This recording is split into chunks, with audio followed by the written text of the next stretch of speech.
Welcome guys, gals, and pals. My name is Brooke, and this is Brooke Beams Big, where I share my expressions of joy. Today, the day I am filming this, is Tuesday, September 26th, which means the National Novel Writing Month season is right around the corner.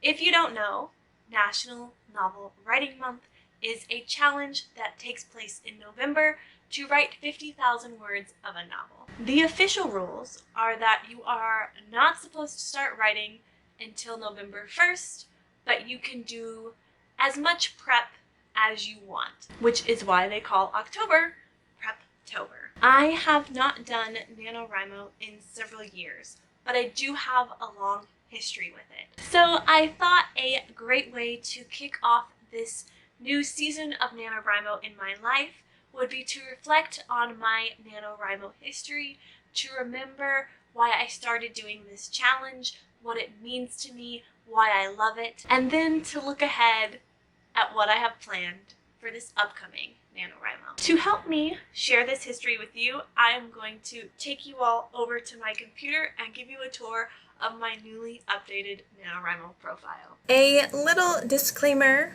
before we get into it. This is my first ever screen recording video.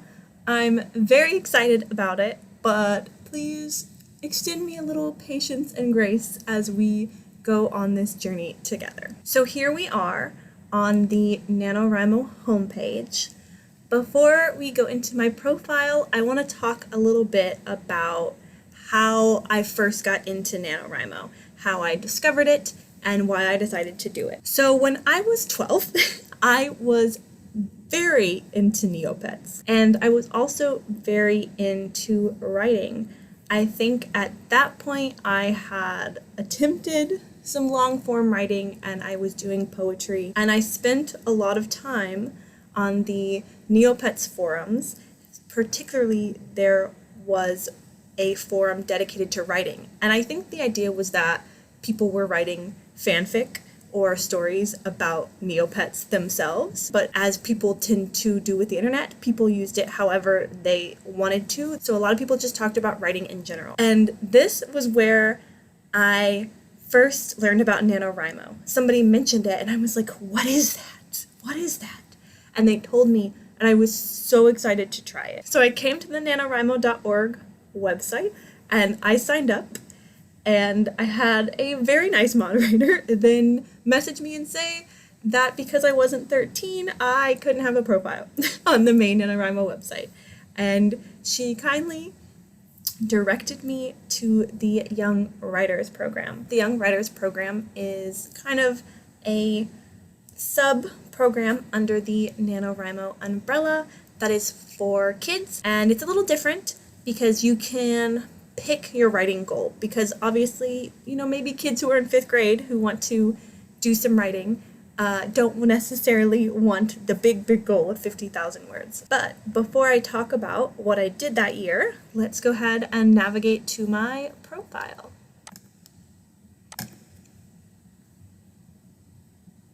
This is the front page of my profile. I changed my username to match everything else now. I used to be Brooke the writer, Brooke_the_writer, but I was happy to see that I could change my username and keep my profile. And then some basic details, then links to my Instagram, Tumblr, and this YouTube channel. Then we have my bio, which I didn't really change that much. I kind of cleaned it up and I added in some information, but it's still basically the same at its core. And this is kind of going to be what we talk about today, but I'm going to expand on it some more. Then there's a favorite section for books and authors. I'm terrible at picking favorites, but I put some stuff here just so it wouldn't be empty. And then down here, you have your featured project and the badges that go along with it. I don't think you get to pick this. I think it's just whichever project you have most recently updated. And since I was going through and twinking my projects and things, it's this one, which is like the oldest one. So hopefully when I add in my 2023 project, it will replace this and we will be up to date and spick and span. So now let's go to the projects tab. So if we come to the bottom, we have The Lullaby, which here it says Camp NaNoWriMo August 2011, but as I said, my first NaNoWriMo was 2009. So both of those goals are actually under this project, but I think it only shows the most recent one. So in 2009, my first goal, because I got to pick as a 12-year-old, was 30,000 words, because I decided since it was my first time that I would pick a lower goal and see how it went, and 30,000 seemed good because it was 1,000 words a day. And The Lullaby was a fantasy novel that was about a young giant who somehow comes from his fantasy land to the real world and the group of kids that he meets, and they go on an adventure together of some sort. As happens when you are very young and starting to write, it took a lot of inspiration from some of my favorite books, particularly The Thief Lord by Cornelia Funke, but it was the first long-form story that I actually finished. So I did win that year.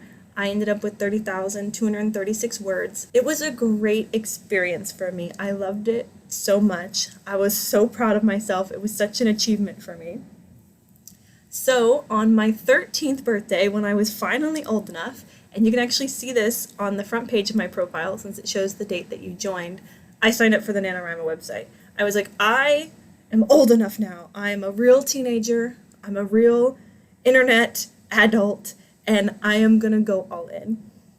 So in November 2010, I worked on Think of Me, and it's at the top of my profile because for some reason, the NaNoWriMo website at some point lost the data for this NaNoWriMo for me.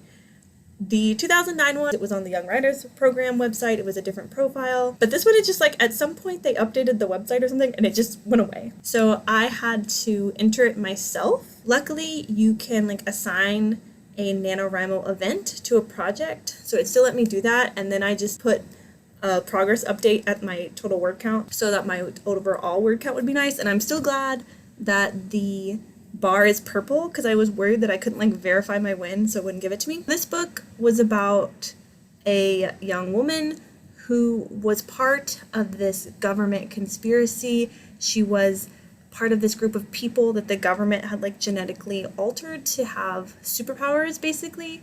And at some point, the government decided that they were too dangerous to have and started killing all of them. So she was like the last remaining one, but then she found out there was like a new group of kids stuck in this building, and she's like on a quest to free them. So this year, I also won. I ended up with 50,006 words, and I did that in 2 weeks.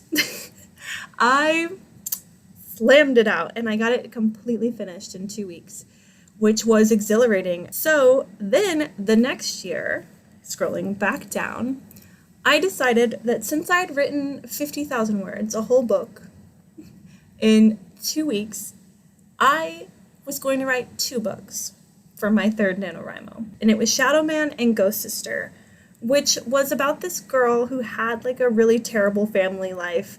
Her parents were not great for different reasons. Her sister wasn't great.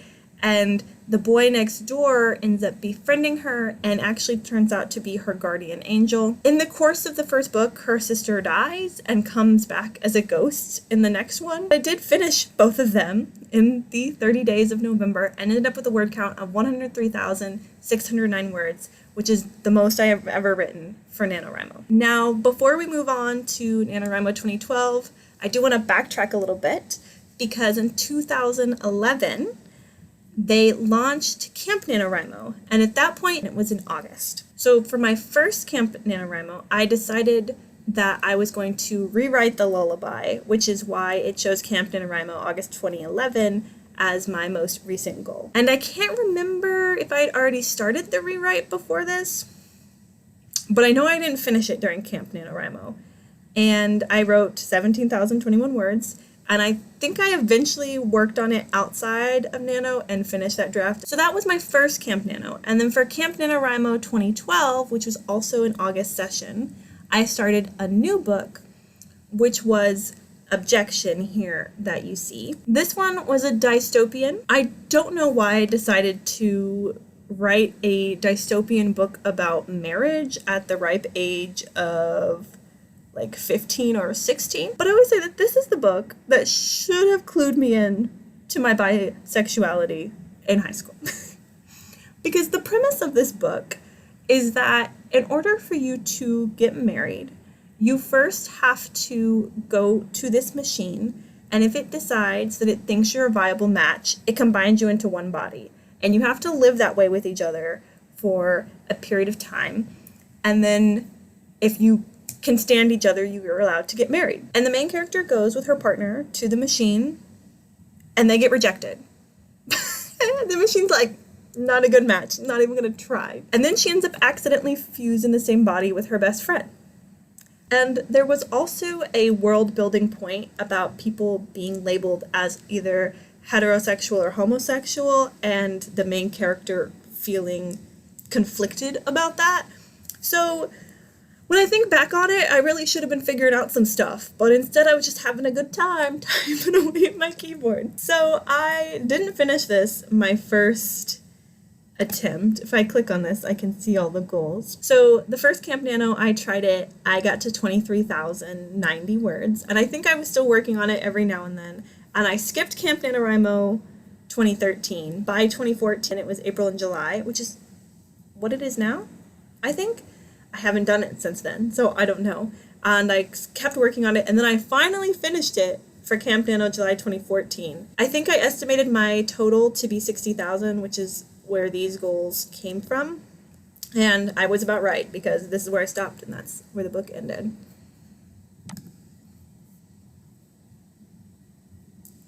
So now that we've gone over Camp NaNoWriMo, we can get back to normal NaNoWriMo for 2012. And for this year, I wrote The True Princess, which was another fantasy. And it was about a princess who was cloned, magically cloned, and she is hidden in a tower, but it's really like a giant tree that she lives inside of. And her clone is being puppeted to rule their country. And she ends up going on a quest to kind of get her kingdom back after this man climbs into her tower. And I did not realize this until it was done, but it has a lot of Tangled vibes, as you may have figured out from that synopsis. But I had a great time writing this, and it's actually my longest single novel at 33,151 words that I think took me about 3 weeks to write. So at this point, we were really steady at 25,000 words a week during NaNoWriMo. And I will say, so far, out of the projects we've gone over, I think this is the only one that I would really consider returning to. I know The Lullaby is out, Think of Me is out, Shadow Man Ghost Sister is out. Objection? Probably out. Probably, but I won't say for sure. But The True Princess is definitely something I want to come back to. Then we get to NaNoWriMo 2013. This book didn't get a name. It's just called Untitled Lucky Jean's Story, which, as you may infer from the title, was set in a world where luck, good or bad, was genetic, which I still think is an interesting concept, but I need to rework a lot, and I haven't decided if I want to. As you can see, this year I only made it to 30,155 words, so this was my first loss. And this was the year that I had my first boyfriend. Teenage dump. So I was very distracted, and didn't get it done. But I felt real bad about it. I will say I felt real bad, but not so bad that I didn't try again. So in NaNoWriMo 2014, I have my untitled pre-programmed miracle story, which is definitely a story that I also want to come back to at some point. And the concept is that God is a supercomputer that is programming the universe before it happens.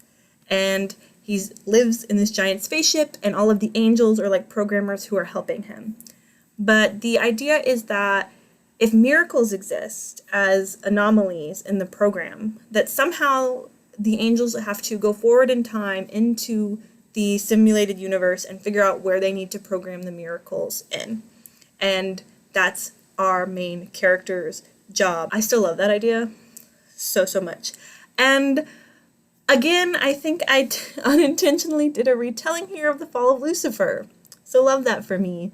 I am a retelling kind of gal. But this year, I was not having a good time. This was my senior year of high school, and as can happen in your youth in school, I was having some rough time with my friends. I was no longer dating that boy from the previous year, but there was a lot of fallout from that relationship, and I was not doing good. I think at the end of week 3, I was around 15,000 words, and I was like, I can't lose again. I can't. And so I wrote like 35,000 words in the last week because I was not going to let him take it away from me again, I guess you could say.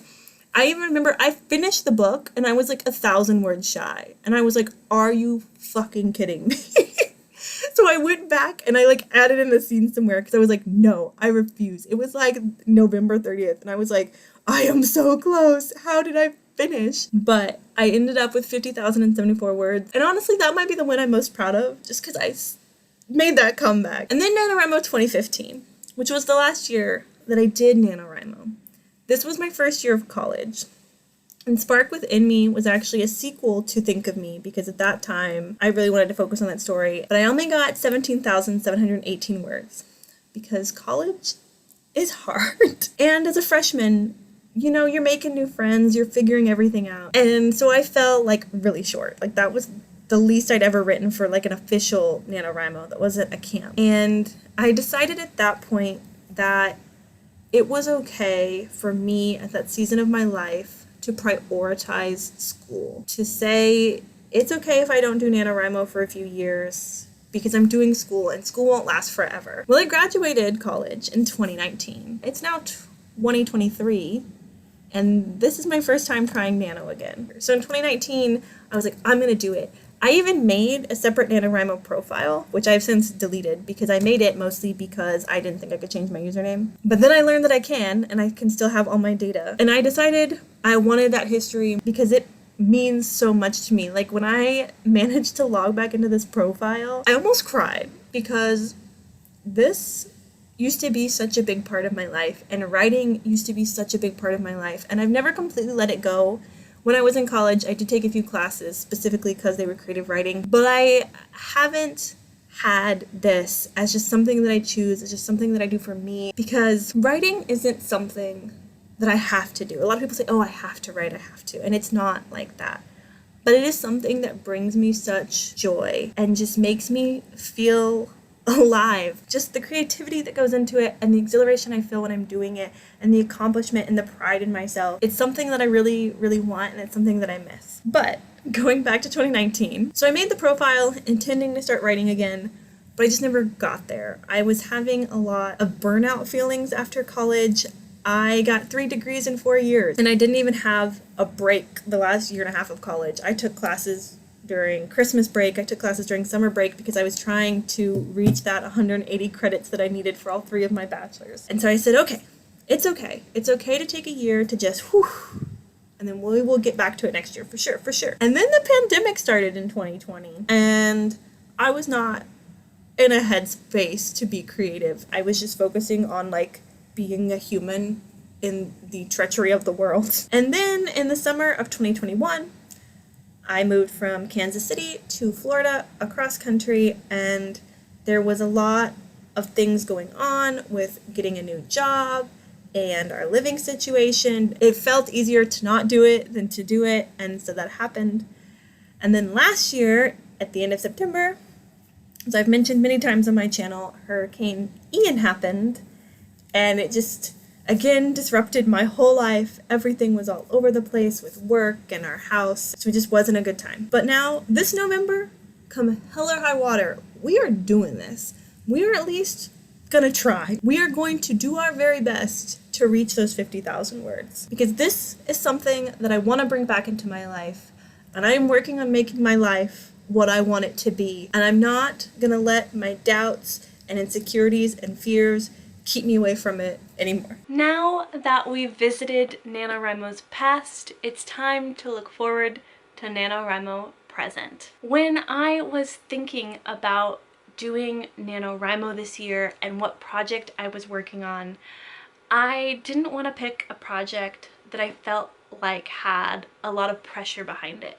because I have a few ideas that I've been mulling over the past few years, and as I said, I have some stories that I'd like to revisit, but all of that felt like too much for my first NaNoWriMo in 8 years. So then I thought, well, then what am I gonna work on? And then I remembered this little note in my phone. I saw this piece of artwork somewhere online. I'm so mad that I didn't write down the username of the person who created this piece of artwork, but I remember when I saw it, the candles on the witch's hat reminded me of a cityscape, and so I wrote, "A little city you wear as a hat." And I thought, maybe it's time to do something with that. And then my mind just started making connections. I thought, well, a city that little has to have little people who live in it, which made me think of Gulliver's Travels. I love retellings. I have unintentionally written a couple, as I mentioned, and this time I'm gonna do it on purpose. Then I thought, well, if there are little people and medium people, in Gulliver's Travels there are also giants, so how do I incorporate some sort of giant being? And then I remembered a short story I wrote in 2015, I believe, where the buildings were alive. And I thought, I can do something with that. And so all these pieces are starting to come together. And even though I am not in heavy prep yet, because it is not yet October, Preptober, I have been mulling it over, building up my idea, making more connections that build a story with characters and a world. My goal is, by the end of September, to have finished Gulliver's Travels. I am almost done. And I started my project notebook in September. This is a very nice Archer and Olive notebook, and look, it has a little hat on it. So far, there's not a lot in here. I've just made a page about my initial idea. I've been taking notes about Gulliver's Travels in here, and then also just doing some idea brainstorming, because I am very bad about daydreaming and imagining things and then never writing them down. And I think it's really interesting to watch how an idea changes as you put more things together, and I really want a record of that process this time. So I'm trying really hard to remember to take the time to really sit and think about, okay, I thought about this, and I thought about this, and I thought about this, and writing it all down. So right now there's only 3 small sections, but I will be using this notebook for my heavy planning when I start brainstorming characters, names, and relationships, and figuring out a basic outline for my plot. I don't usually get like too deep into it, but I like to have like just a bulleted list so I have a direction to go in when I'm writing. It feels so good to hold this in my hands and to just have a project that I am really focused on and really working toward bringing to life. So that's my NaNoWriMo history. If you want to share your NaNoWriMo history in the comments, and I would love to hear about what you're going to be working on this November if you've decided yet. I know it's still a little early for some people. I do plan to do some more NaNoWriMo related videos. I want to vlog my Preptober and post a couple of progress reports in November, although I won't commit to too many videos because I do have a novel to write. Until then, thanks for joining me on this journey. Like this video if I made you smile, and if you're up to it, comment something that made you happy today, yesterday, or even just this week. I would love to celebrate it with you. That's the end, friends. Sending you off with love. Goodbye!